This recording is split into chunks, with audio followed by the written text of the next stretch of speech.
To turn on or turn off, discover Google Search Assistant and voice in Samsung Galaxy S21, S21 Plus or S21 Ultra. Open settings, swipe the notification panel, and then the settings icon. Scroll down settings screen, find Google, and then tap Google. Scroll down screen, tap settings for Google Apps, and then select Search Assistant and Voice. Select General, and then to turn on, tap discover switch until blue, or to turn off, tap switch until gray.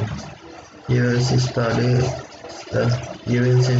related to your interest on the home tab of the app.